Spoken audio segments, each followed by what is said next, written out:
Mr. Klein's Story Time. Hello, my name is Mr. Klein. I've been an elementary school teacher for almost 30 years, and I love reading stories to young people just like you. In fact, I've got a great story that I'd like to share with you right now. So let's get started. The Most Magnificent Thing, written and illustrated by Ashley Spires. The Most Magnificent Thing. This is a regular girl and her best friend in the whole wide world. They do all kinds of things together. They race, they eat, they explore, they relax. She makes things. He unmakes things. One day, the girl has a wonderful idea. She is going to make the most magnificent thing.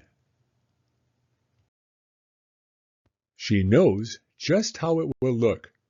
She knows just how it will work. All she has to do is make it. And she makes things all the time. Easy peasy.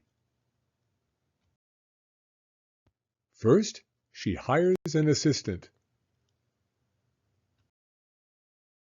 Next, they gather their supplies. They set up somewhere out of the way and get to work. The girl tinkers and hammers and measures, while her assistant pounces and growls and chews. When she is finished, she steps back to admire her work. She walks around one side. Her assistant examines the other side. It doesn't look right. Her assistant picks it up and gives it a shake. It doesn't feel right either. They are shocked to discover that the thing isn't magnificent or good. It isn't even kind of sort of okay. It is all wrong. The girl tosses it aside and gives it another go. She smooths and wrenches and fiddles. Her assistant circles and tugs and wags. When she is finished, she stands up and takes a long look at it. Her assistant gives it a nudge with his paw. The thing is still wrong. She decides to try again. The girl saws and glues and adjusts. She stands and examines and stares.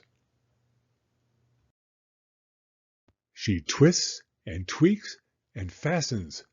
She fixes and straightens and studies. She tries all different ways to make it better. She makes it square. She makes it round. She gives it legs. She adds antennae.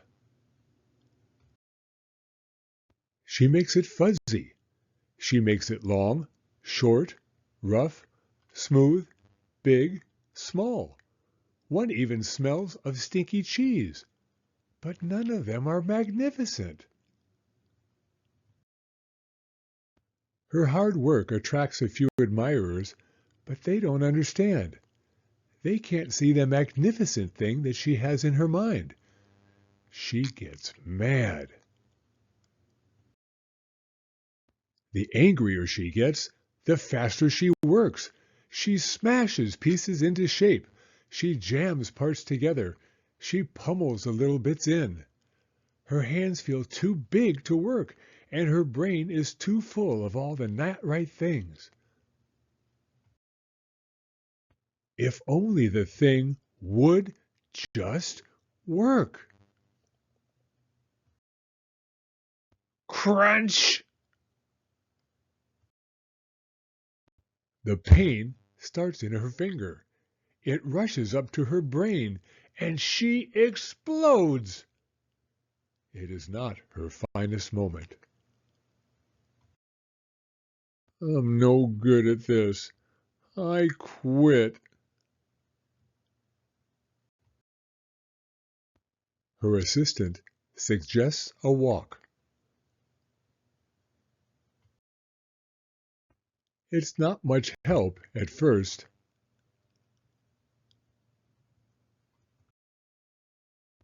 But before long, she starts to feel different. Bit by bit, the mad gets pushed out of her head. As they stroll along, she comes across the first wrong thing she made. The bad feelings are about to start all over again. Then she notices something surprising. There are some parts of the wrong things that are really quite right. The bolts on one, the shape of another, the wheel-to-seat ratio of the next. There are all sorts of parts that she likes. By the time she reaches the end of the trail, she finally knows how to make the thing magnificent. She gets to work. She works carefully and slowly, tinkering, hammering, twisting, fiddling, gluing, painting. Her assistant makes sure there are no distractions. This is the perfect thing to ward off bears. This will stop that leak. This one's all wet. The afternoon fades into evening. Finally, she finishes. She alerts her assistant. The pair take a good long look. It leans a little to the left, and it's a bit heavier than expected. The color could use a bit of work too, but it's just what she wanted. They climb aboard and take it for a spin. They are not disappointed. It really is the most magnificent thing. The end. Thank you for coming to Storytime. If you like this video, please give it a thumbs up. I read new stories every week, so be sure to hit the subscribe button if you'd like to hear another one. Hope to see you again soon.